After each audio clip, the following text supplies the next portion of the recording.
You guys, it's the kid, it's the kid, it's the kid, it's the kid, it's the kid, it's the kid, it's the kid, it's the kid, it's the kid. Back in here, trying to live, trying to exist, trying to stay alive, man. So we're back in here for just some football news, keeping you guys up to date with all of the happenings that are here in football, here on the beautiful, beautiful home of all things football and beautiful, which of course is the football hot man. So we have some interesting news here for you, man. Let me just put it in there. So we're going to talk Bale, because things are hotting up with Bale and his transfer to Tottenham. This could be the big transfer this COVID year, this COVID summer, this COVID transfer thing. We all thought it was going to be Messi against Man City. But yeah, your boy Beast Mode could say what's up to Tottenham. And for me, I said again, I'm all for it. We're going to have a little bit of a whole Mourinho thing of what Mourinho was saying about Bale. And just, this is really another case of what if scenario of what if blah blah blah blah. We'll also talk about Aubameyang, about how your boy Barcelona puts in a deal for Aubameyang. So how could Barcelona have benefited from having Aubameyang? Should Aubameyang have stalled on the contract, and should he have joined Barcelona, and how would that have helped them? Keeping in mind that the cannibal is going to be leaving them place. And also we will look at the Champions League seeding. Seeding for the Champions League has been sort of released. The draw, I believe, takes place on the 1st of October. So we'll look at all of the people who are on the different spots and just say, who has the biggest chance, who are the favorites and so forth. And look, it is what it is. Every single year we pop off with the CL, and the question is, can Bayern Munich be the second team in the CL era to defend their title? I don't think they will, but who knows? They might. Bundesliga starts this weekend, Friday, Bayern against Schalke. I want to see what your boy Leroy Sané looks like. And the Serie A starts next week, I believe, and I think this week as well is when we'll see. Yeah, this week is Real Madrid. Real Madrid play on Sunday. I don't know when Barcelona play, but no, Real Madrid play Real Sociedad on Sunday, and of course, Chelsea, Liverpool. So let's just first start with our first item of that day. The first item of that day. So, we're getting close. We're getting closer and closer to Gareth Bale saying what's up to Tottenham. So the current update is, I said, this is the closest Bale has ever been to returning to Tottenham. It's a real thing. It's not a rumor. Your boy Fabrizio Romano has even come out and said, yes, this really could be happening. And I think a reporter said that the most difficult piece of the agreement has been done. So this isn't a case of, okay, Bale and Tottenham having to agree terms. We're now hearing that both Real Madrid and Tottenham are talking. They're discussing. So this is very real. And I'll repeat myself. From a footballing point of view, this has to happen, because I do believe this makes the Premier League very, very interesting if you put Bale in there. Now, of course, we don't know whether he'll fail, whether he'll succeed, but it makes things interesting. So, Mourinho came out and said that when he was the manager of Real Madrid, he tried to sign Bale. So, this was during 2011, 2012, 2013, was right? Well, really many. So, 2011, 2012. I think, how long was it there for? I think it was there for 2-3 seasons. So, we say to ourselves that if Mourinho had Bale, how would that have changed things? Because Bale, I still feel like if Bale was pretty much hitting his ceiling, approaching his ceiling, or around his ceiling, around that area of 11, 12, 13, 14, that kind of period, 11, 12, 13, 14, those years, it was like, okay, now this guy is really this kind of unstoppable attacking force.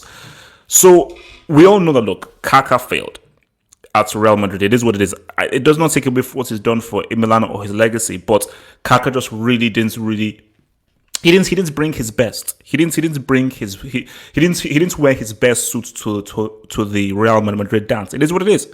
So he wasn't really popping off. So remember, this was a team that had Ozil, had Cristiano, had Higuain, but I feel that Cristiano was still tops, but he was still figuring himself out and so forth with regards to his goal scoring and what he could do. And I think Cristiano really hit his mark, obviously, when Ancelotti and specifically Zizou came through. So I just think if Bale was in that Real Madrid team and they have that other attacking outlet. And I think that Bale, in the way that he plays, would have very much complemented Cristiano. And I think them on both flanks would have made Real Madrid far more dangerous, because I think that, especially how Mourinho wanted to play, defensive and on the counter-attack, very pragmatic, very economical in how they used the play.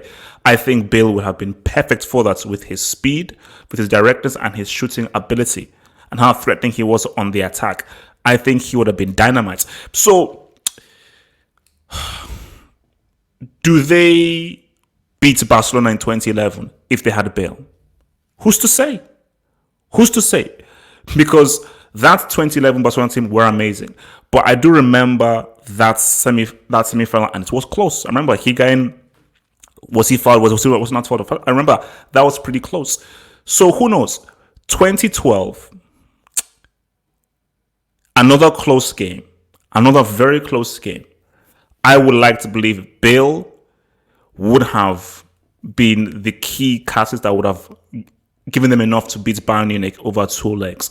Because remember, that Bayern Munich side really reached their peak in 2013, the next season where they won the treble.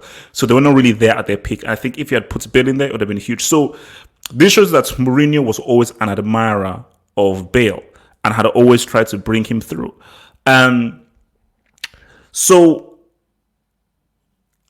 I always felt that, you see, which is what I said before, Mourinho, Uncle Mo, let's call him Uncle Mo. Uncle Mo doesn't like dribblers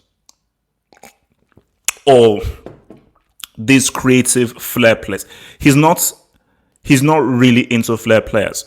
And especially because I already knew Uncle Mo before All or Nothing, but after watching the All or Nothing documentary, I'm even much more convinced that Uncle Mo was very much about effectiveness. Be effective. Be effective. Be effective.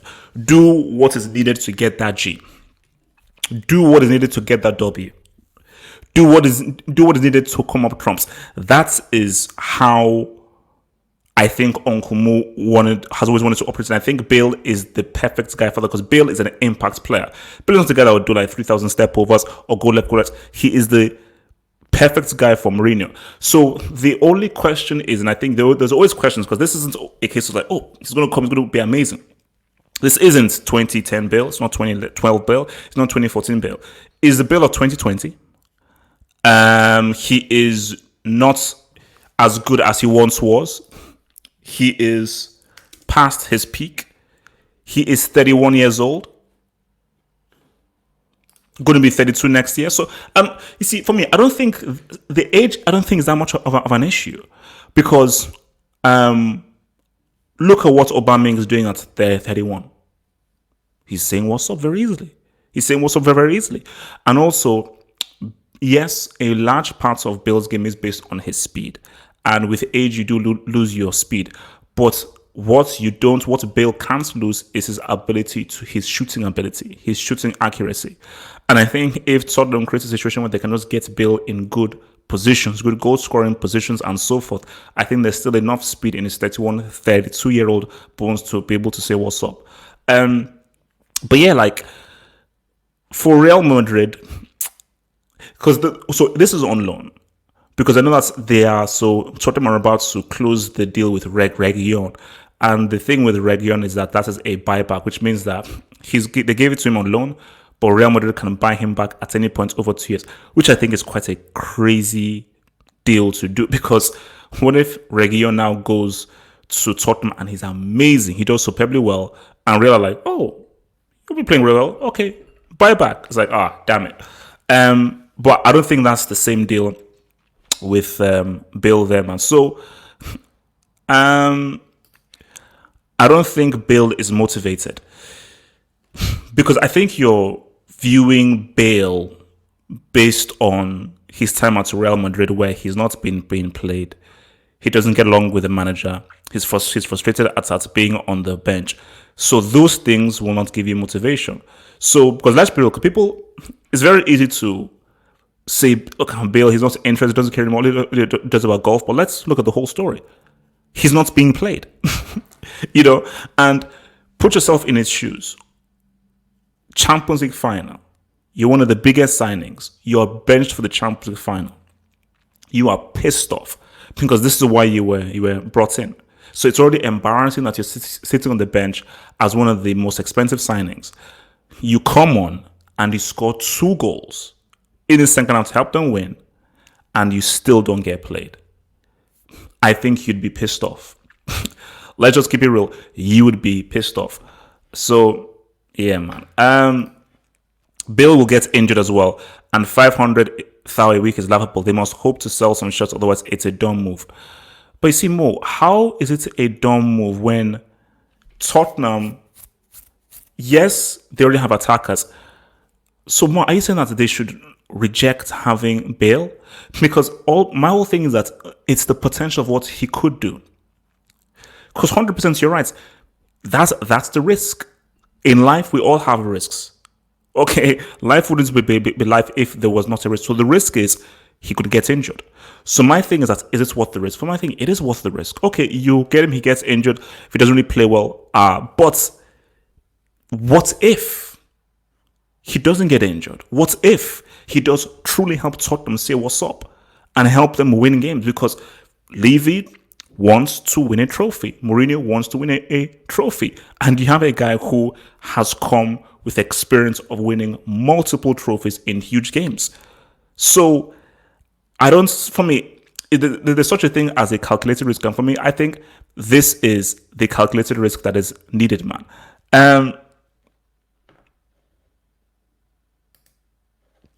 All right, let's see. So your boy's side says, so Spurs are really trying to be an amateur golfer in Gareth Bale. So I'm guessing Remarkable Ratagoes are too expensive for Spurs. Weird. So yeah, why is everybody hating on this move? I don't get it. Yes, he's been playing golf, but guys, if you're not getting played, what are you supposed to do? Sit down and sulk? Sit down and beat yourself up? So like, my thing is like, it is expensive. Like, yeah, it is expensive. But put it this way. If they get him, they pay all this money. He comes through, flops, gets injured. I would still say it was worth the risk. Sometimes stuff don't, like, that's the whole point about life and big boy life. Sometimes it doesn't work out. Sometimes it doesn't work out. That's why they call it gambling. You know, sometimes, because if you never gamble, you may never reach that big reward. So it is a gamble. Because you're gambling for the hope of what if, because if Bale does perform, that would be massive for Tottenham. So that is the gamble they are playing on, because let me tell it to you guys right now. If they don't get Bale, this team is not winning. This team doesn't have a chance of winning a trophy. I don't care how many hurricanes there are. I don't care how many songs there are. This team as is don't have a chance of winning a trophy because they don't have anybody that can do what Bale. Nobody in this squad can do what Bale does. No one can. Son can't. Mura can't. Kane can't. So that's where we are. You know, and Mourinho was brought in because you need to win a trophy. And to win a trophy, yes, you need the right management. Yes, you need the right coaching. You also need that player. You need that star. That's why Arsenal, they've got their Aubameyang. City have got their De Bruyne. Liverpool have got their Sadio Mane and Salah. You need that guy where, come rain, come sunshine, in the biggest games, you can say what's up. Harry Kane is a great goal scorer and is a consistent goal scorer. I don't trust Harry Kane in those critical games to find a goal. Because, see, it's different. See, Harry Kane is one of those goal scorers where he needs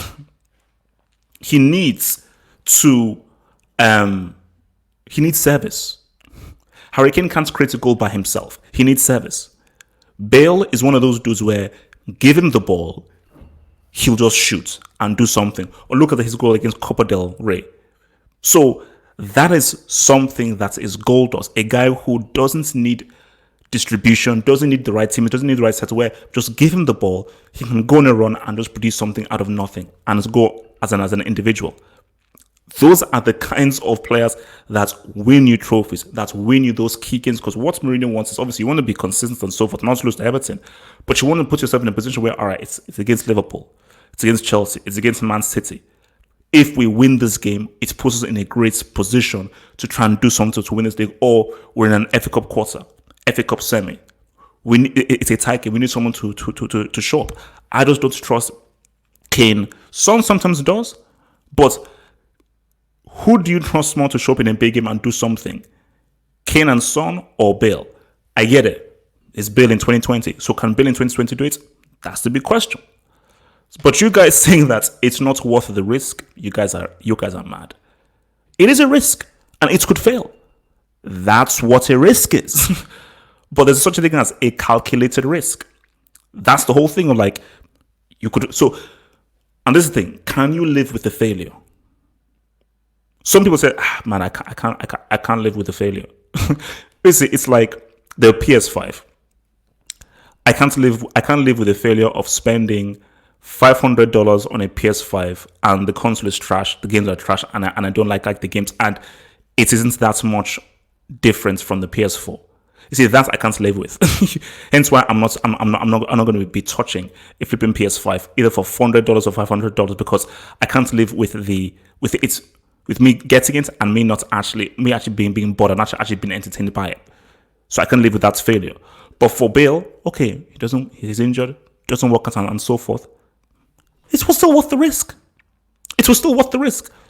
So if he fails and so forth, does that mean that Tottenham are now going to be ruined and then so forth? It won't bankrupt them. Okay, trust me. Levy and Tottenham, they have cash. It's not going to bankrupt them. So they'll be fine. From boys' side, who says, HH, tell me a player who hasn't played football for a whole year and plays amazing. Bale hasn't played club football for over a year. Well, he has played some games. I don't think he has literally not played any football for over a year. No. Now, he's not played a lot for a year. That's true. But the thing, though, is, again, it's about it's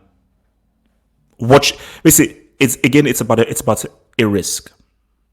Because I think what Mourinho is saying is, or what Mourinho believes is that people think that this guy's done, he's finished.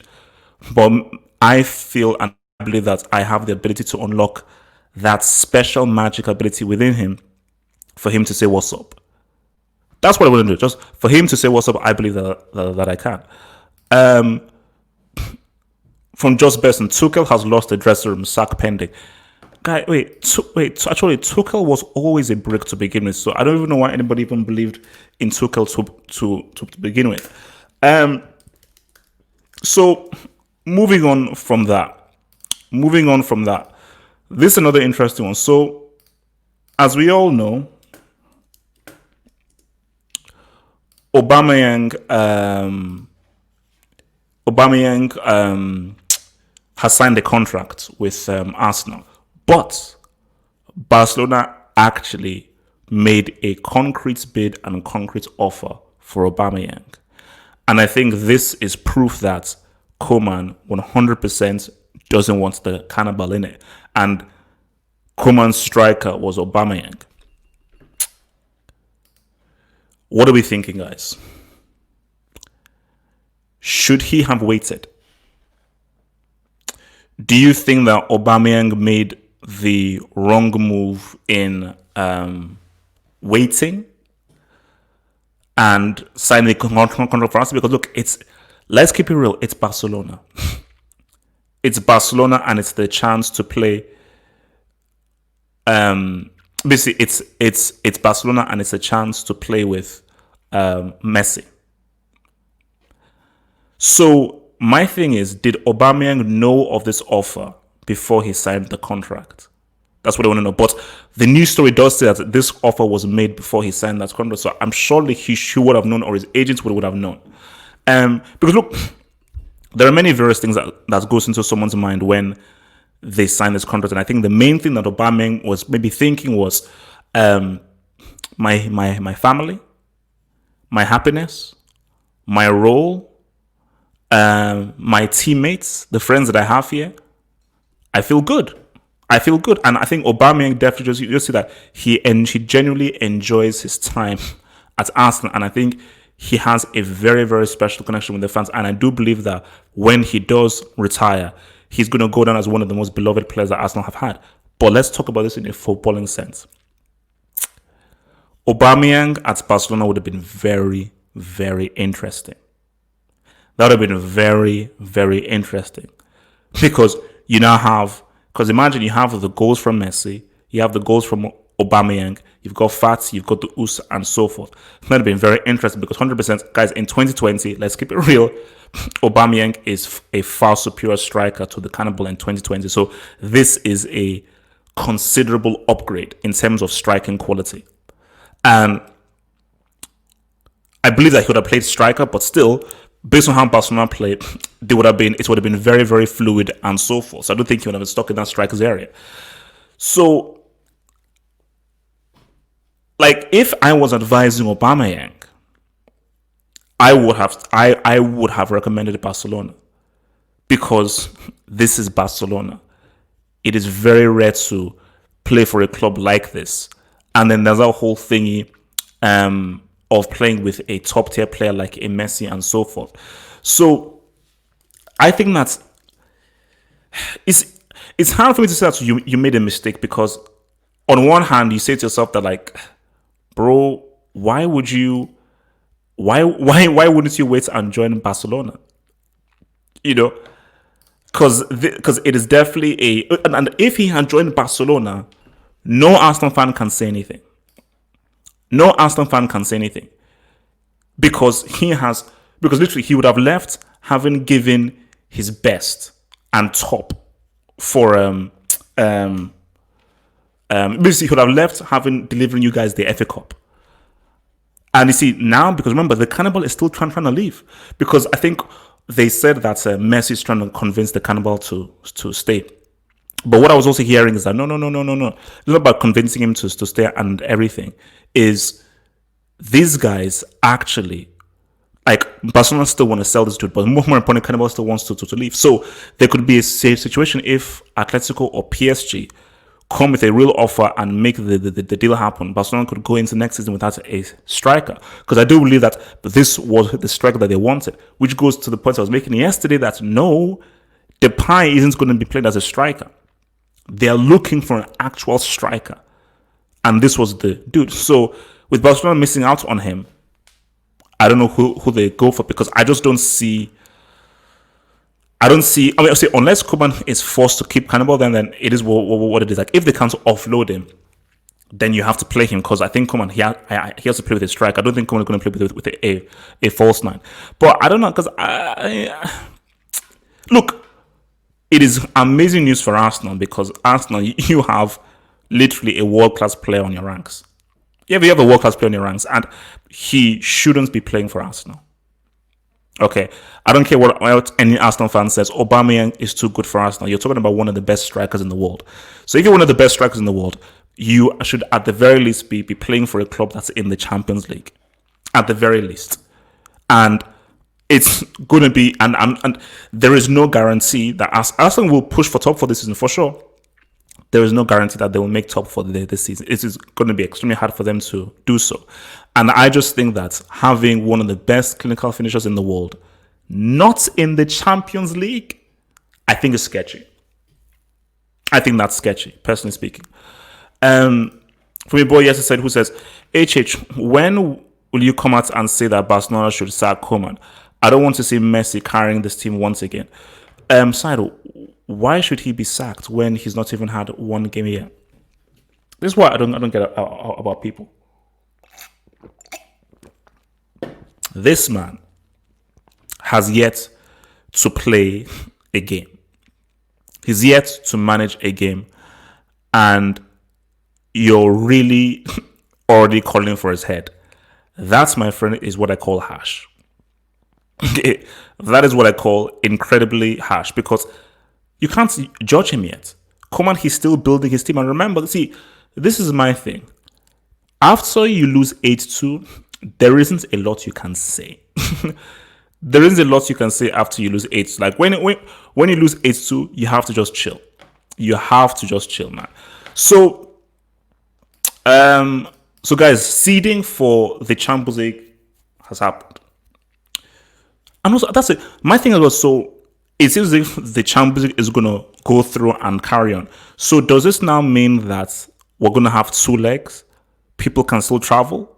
Because that's what I was thinking. That okay, how is the CL going to continue? How is it going to resume? Because I thought that um it's going to be that because guys there's still COVID. So since there's still COVID, can guys still travel? But they say that the draw will happen on the 1st of October. So the 20th.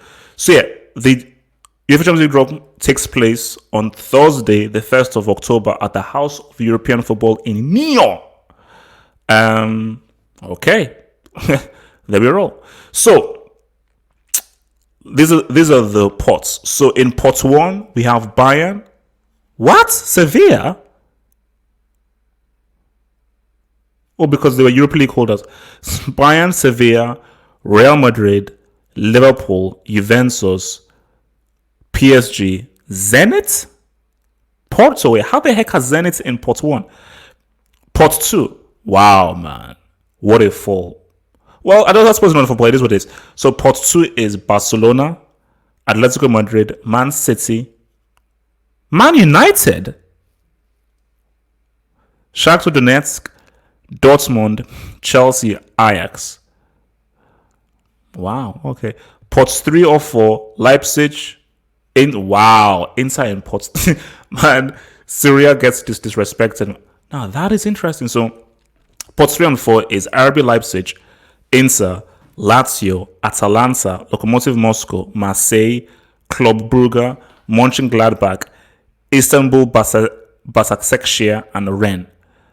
6 further teams will qualify via the playoffs. So, wow, man. Interesting. So, what is interesting here is Inter Milan are in pots 3 and 4, and United and Chelsea are in pot 2. So basically, it just shows what they're saying is that Syria is basically trash. That's what UEFA is saying. UEFA is basically saying that Syria is basically trash because Inter Milan finished second. Yes, they're in pots 3 and 4, and United and Chelsea finished third and fourth, and both of them are in pot 2. So Premier League is again big time, man. But so yeah, look, I'm basically looking at that. Yeah, so apparently, I think Benfica lost. I think Benfica lost to PAOK or something. So Benfica effed up. But look, I mean, if you're looking there at that pot one, obviously Bayern and Sevilla they play each other in the Super Cup. See, out of that pot one, the weakest team there has to be Zenit, and obviously Porto. But Real Madrid, Liverpool, Juventus, PSG, Sevilla, Bayern, all looking strong. But for me, see, the thing with Sevilla is don't drop down to the flipping Europa League. You've already won it 3,000 times already and so forth. Get your asses back to flipping. Like, at least just come through the group. So since they're in pot one, they should have, it depends what they have, because even if you're in pot one, doesn't necessarily mean that you're going to have an easy group. So if you look at pot 2, so Barcelona, Atletico Madrid, Man City, Man United, Shakhtar Donetsk, Dortmund, Chelsea, Ajax. But things like with Ajax is similar to Dortmund. These guys keep on getting pillaged off their best players. So in the space of the last 2-3 years, they've lost De Ligt, they've lost Frankie De Jong, they've lost Ziyech. I think I'm also missing someone else. Basically, they're losing a lot of dudes, though. They've lost a lot of dudes. But yeah, look, Chelsea in pot 2, that's okay. But yeah, if Chelsea can just if Chelsea have a group of Zenit, Istanbul, Başakşehir, and Rennes, then Chelsea can eat. Chelsea can, because yes, guys. Now I know I'm not saying hashtag semis minimum. Relax. No one is saying hashtag semis minimum. But all I'm saying is that maybe these guys can do something. But you see, my thing about this is that with the whole coefficients. So what?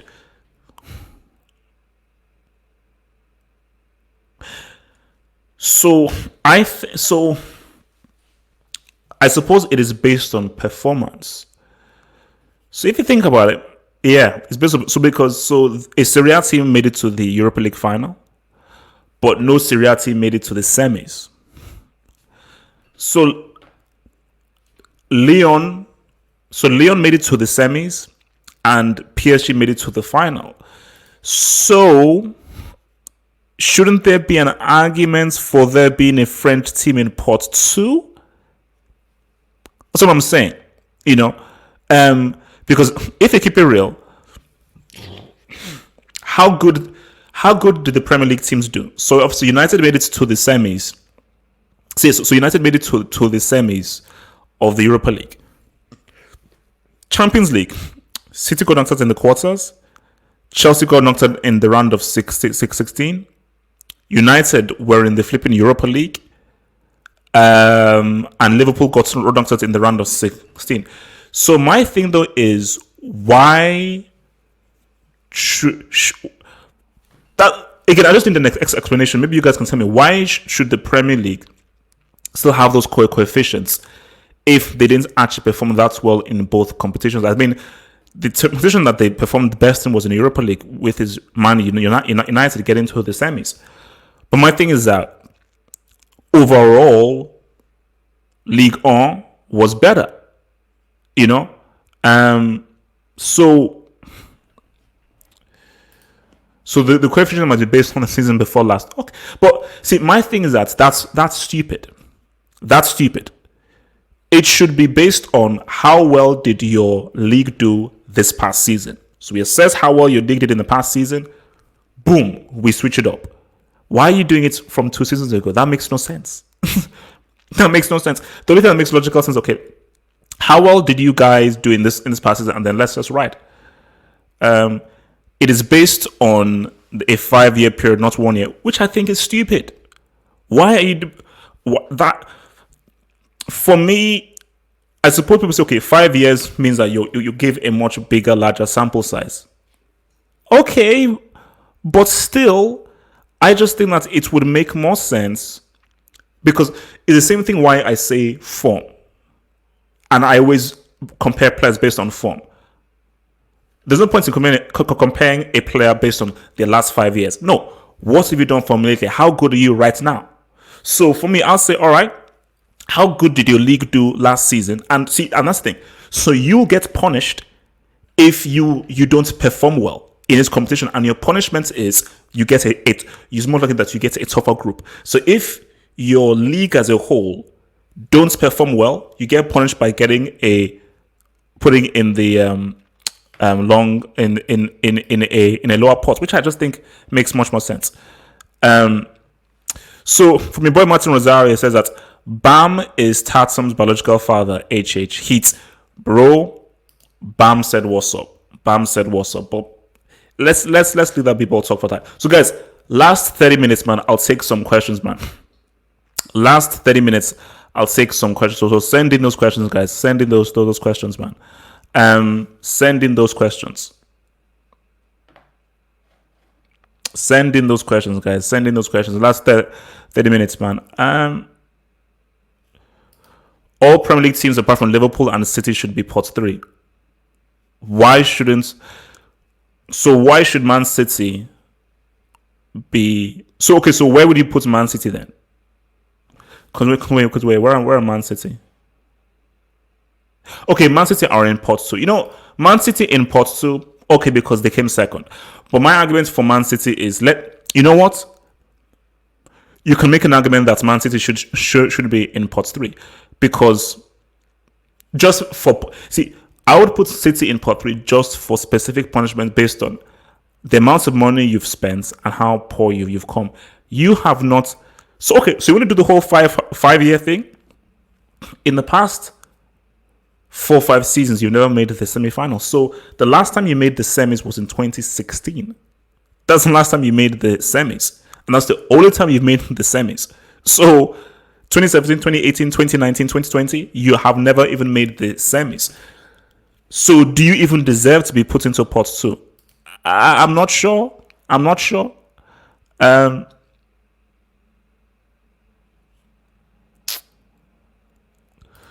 So yeah, Bayern being in Porto make things interesting. Oh, for sure, because that means that Barcelona are going to get a tough group. You know, they're going to get a tough group. And look, Barcelona, I don't think they have the team to do anything in a CL. But that is me just looking at it from the outside in. Because what if Koeman surprises people? What if the U says what's up? What if these new signings come and say what's up? Which is why it's going to be very important for me to see. Because again, like they said, Messi scored 2 goals against Gymnastic and in preseason. I don't give a damn about that crap. For me, it's about your performance. Your performance. That's the key thing. Is how are you performing? So we'll see. Opinion on Tonali to Milan. Look, what's it called? Baby Pirlo. Baby Pirlo. Milan are looking all right.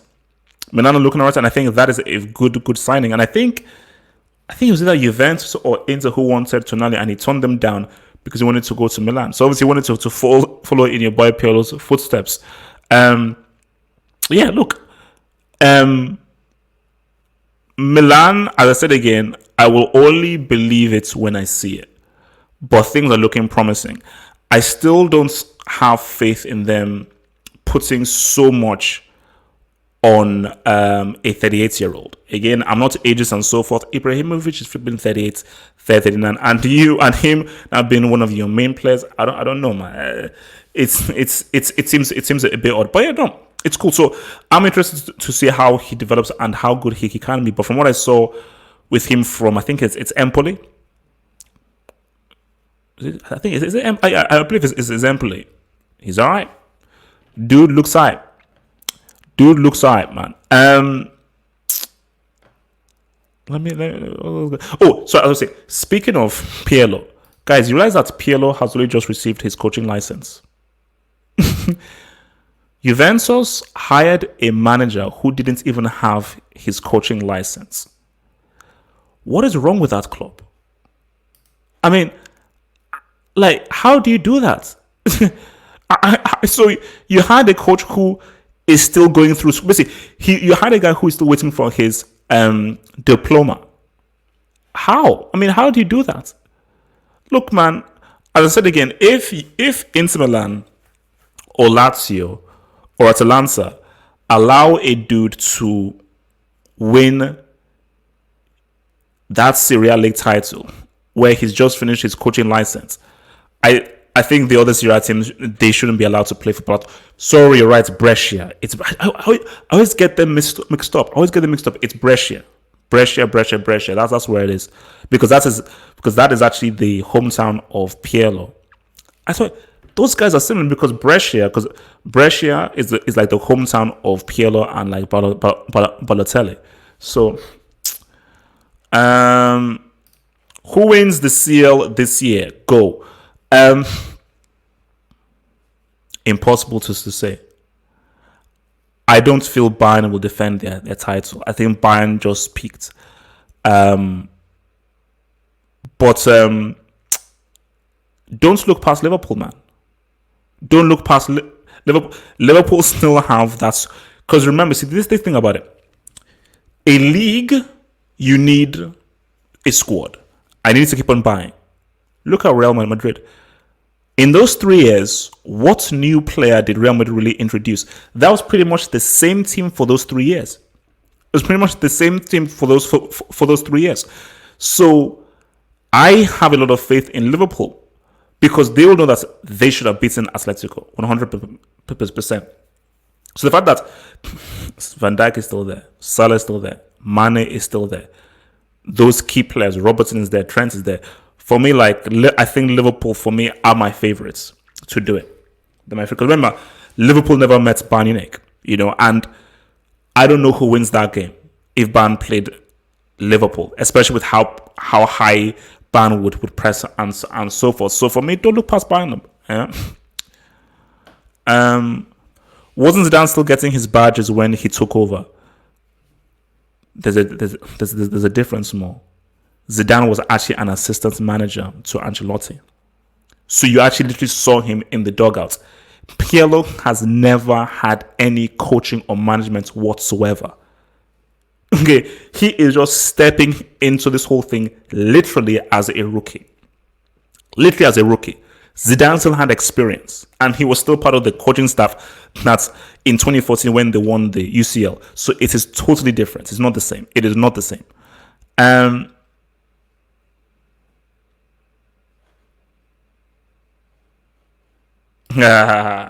Rodney, man, why Rodney? You're a very amusing dude, man. You're a very amusing dude, man. You know, please, you should do stand up comedy. What club should Dembele go to rediscover his career? What is Newcastle? You can't type. You can't type. There's nothing called grammar check. What the hell is Newcastle? Huesca. Now, why would you say Huesca? Why would you say Huesca? Like it or not, this is one of the best young players on the planet. Simple. Right foot, left foot, ambidextrous, can dribble, can say what's up, techniques, got all that stuff, balance. I mean, the guy's money. If Barcelona want to succeed, it's through the ooze. No one cares about Messi. Messi is not relevant in 2020. Okay, Messi is not relevant in 2020. He's going down. He's declining. It's about the ooze. This is the year of the ooze. No, this is the age of the ooze. No one cares about Messi. Messi is irrelevant. It's about the ooze. It's about the ooze. So guys, respect the ooze. Roddy, respect the ooze, bro. From your boy Martin Rosario, Pielo got other badges. You bricks. You brick. Do your Googles. Martin, he only just received his coaching. I don't care about badges. He only just received his coaching license before the season starts. Okay? So when he was hired, he didn't have his coaching license. I'm not talking about flipping badges. I'm talking about his coaching license. You didn't have your coaching license. Juventus hired a guy without a coaching license, bro. Also, Martin, you only support Juventus because of Christina. That's it. So you're not even a real Juve fan, so please. Okay? Your boy says, I rate KDB highly, but you can't retire without sniffing a CL final. Gerrard could never. Oh God, why did Gerrard bring this? Look, KDB 100% deserved his PFA Player of the Year award. He was the best player in the Premier League last season, 100%. But I have never held De Bruyne to a high standard because can you give me a CL final? Can you give me an FA Cup? Okay, can you give me a Euro final? Give me a major final. Until you ball in a major final, you can't say anything. So you can't say anything, you know? And Cristiano was still waiting for you to ball in a major international final. Because Cristiano has yet to ball or be critical in a Euro final or a World Cup final. Sorry, same thing with Messi. Messi, have you balled in a Copa America final? Have you balled in a World Cup final? You know you haven't. If you have not balled in a major final, nah, man, I don't want to hear anything you're saying. I don't want to hear anything you're saying. Okay, give me a semi, give me a final. Give me a semi, give me a final. Give me a semi, give me a final. Okay, if you can't give me a final, don't talk.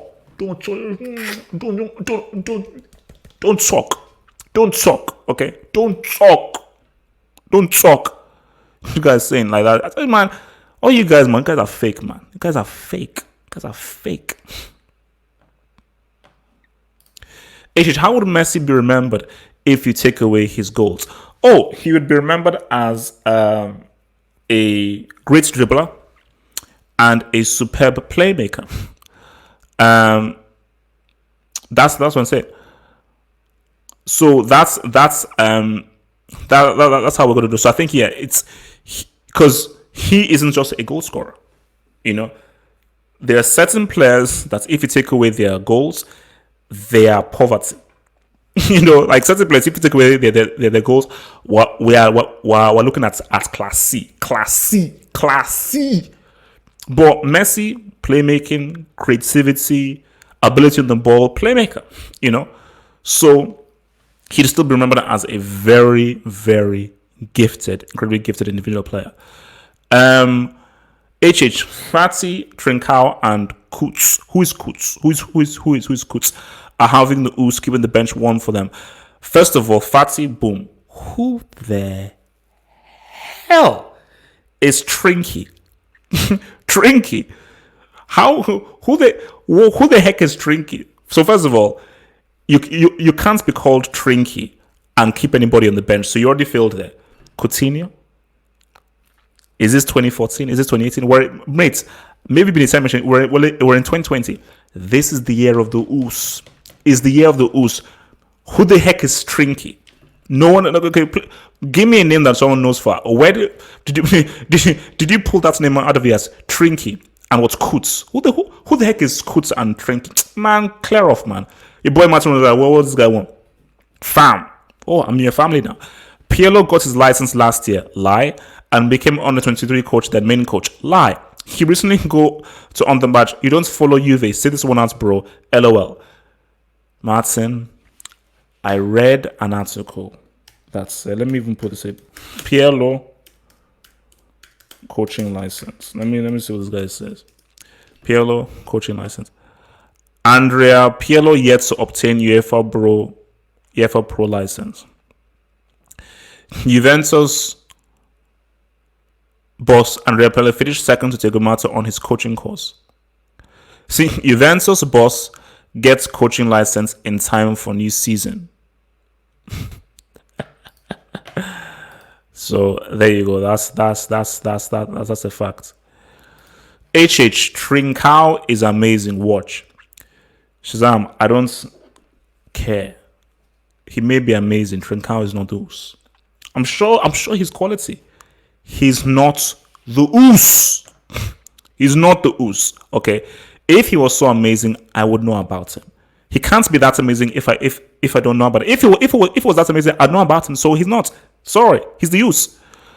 Why is R9 a UCL flop? Because he was busy winning a World Cup. So when you're busy becoming top scorer at a World Cup, scoring a goal in a semi and 2 goals in a final, your time is pretty occupied though. So yeah, he was busy winning a World Cup and becoming a horseman. What has your goat done? I know what my goat has done. What has your goat done? I told you can't erase R9 from history. He's the only real Ronaldo. There's Ronaldo, there's Christina. 2 different people. Okay. Maybe we should be like in middle school. There's 2 different people. Ronaldo, horseman, World Cup winner. Christina, Champions League icon, Euro flop. That's what it is. It is what it is. I'm sorry, my goat is better than yours. Your goat is crap. I expose your goat. My goat will always be better than yours. R9 will always be that dude. I'm sorry. You can't mess with the kid. You can't mess with the kid. Would you take Hazard the back at Chelsea? If he loses weight, yes, I would. If he loses weight and takes this spot seriously, 100% I would. 100% I would take him back. If not, I'm sorry. We are riding with the edge. We're riding with the edge. And I told you guys, the edge. It's all about the edge. It's all about the edge. It's all about the edge. So this is the year of the edge. This is the year of the edge. This is the year of the edge. Your boy Mohammed says, Origi has more UCL final goals than Hazard and Ibra. Yeah. What has Origi done in the World Cup semi? I couldn't hear that. What has Origi done in a World Cup semi? Was that? Come again? Nothing? Nah, come on. Surely he's bowled in a World Cup semi. What? He hasn't? Oh. Oopsie. Oops. Sorry. If you don't bowl in a World Cup semi, no one cares. Sorry. Oopsie. Sorry. Oh, lucky man. Oh, sorry. Guys, I told you can't defeat me. I'm the best at this. I'm the best at this. I'm undefeated here. The best thing to do, don't test me. Your goats are frauds. They're frauds. They suck, and I'll continue to expose them. So the best thing to do is say, HH, you're sexy. You're incredibly handsome. We love you and we support you. Because if you piss me off, I will expose your club and I'll expose your goats. Because I can be very mean. So the best thing to do is say nice things to me. So I want to see some nice comments. I want to say, HH, you're so lovely. HH, you're amazing. HH, you're wonderful. HH, you're that dude. HH, you are amazing. Amazing. You're so amazing. Amazing.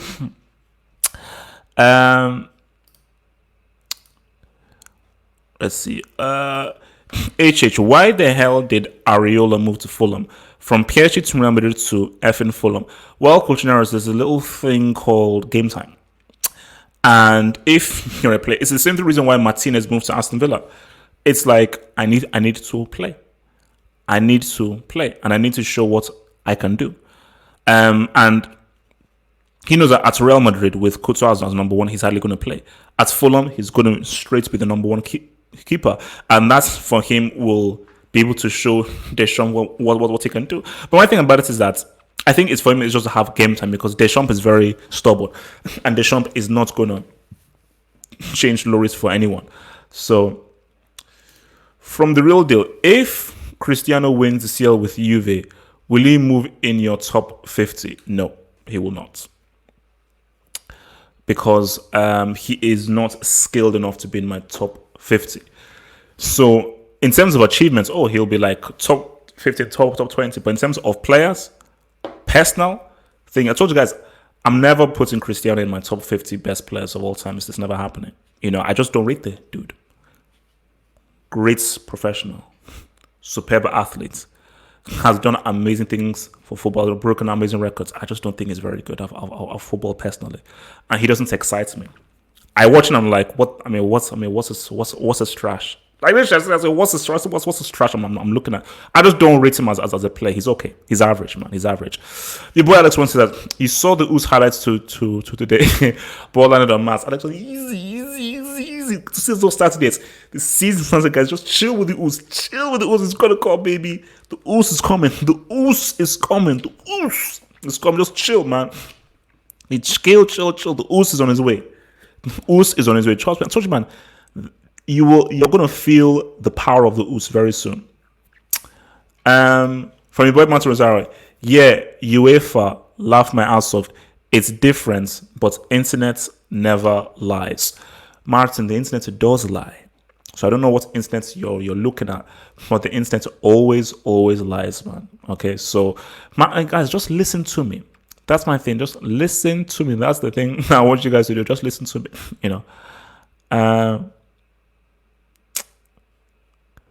Let's just see, man. But see, guys, I told you, remember, this is my personal list. That's right. This is because this is how I personally view football. For my personal list, I'm never ever putting Cristiano in my top 50. Heck no.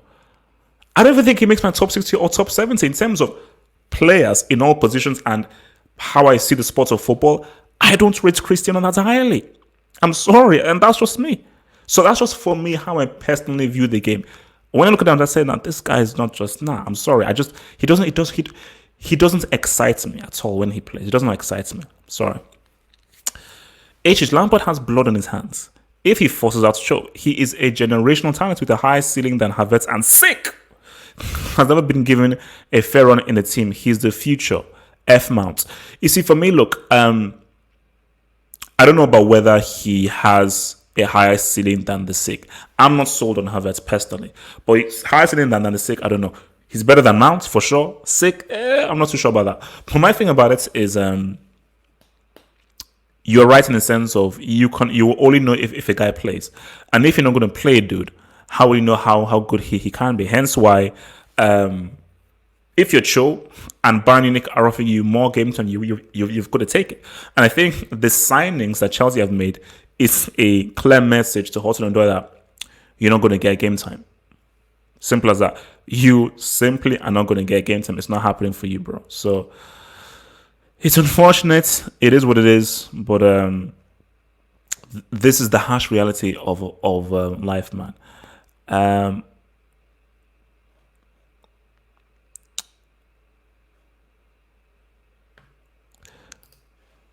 This has to be one of the greatest comments in history.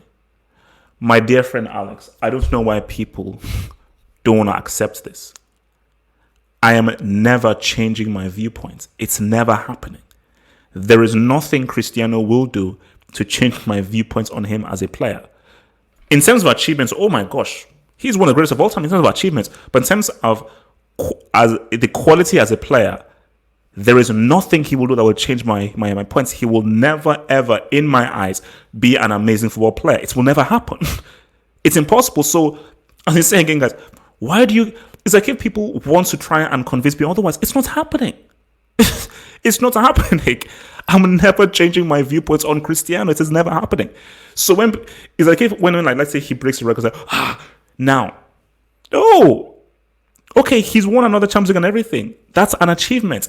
That doesn't mean that he's now the best player ever, and now like, oh, yeah, he's now this quality player. So I'm never changing my viewpoint. So why keep trying? Just accept it. Accept it. Best Bayern side in the past decade.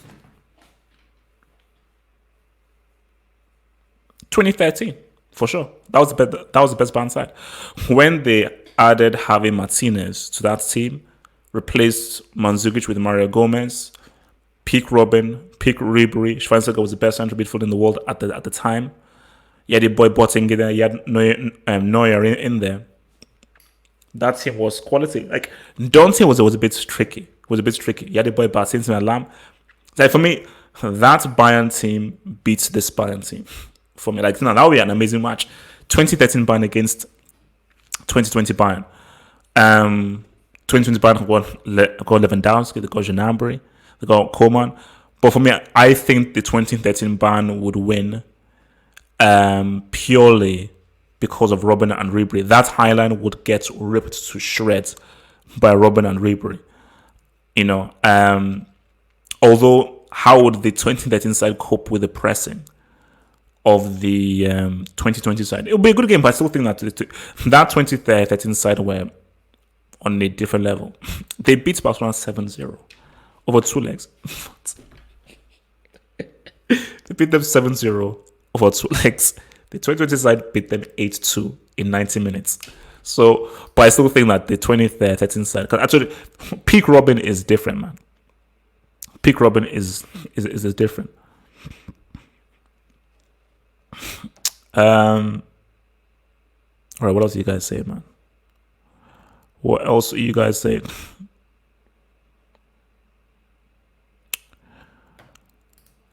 He's breaking or okay. This is going to be my last in this thing. Breaking all records and winning almost everything with limited ability. His greatest strength is he's a great goal scorer. That's what he is. It's similar to Klose at World Cups. Miroslav Klose is a great goal scorer during the World Cups. That doesn't mean that I'm going to call him this amazing, technically gifted football player. Cristiano has mastered the art of putting the ball in the back of the net. Okay?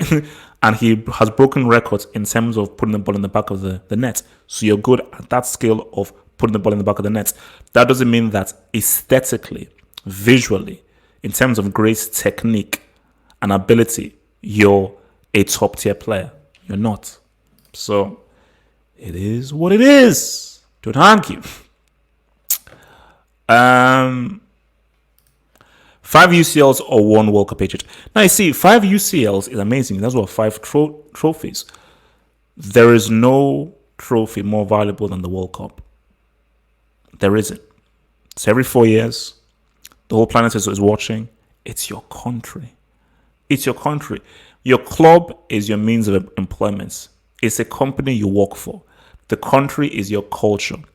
It's your heart. It is what you're connected to. It is what binds you. It is what gives you that specific bond. So all day, World Cup, baby. World Cup, baby.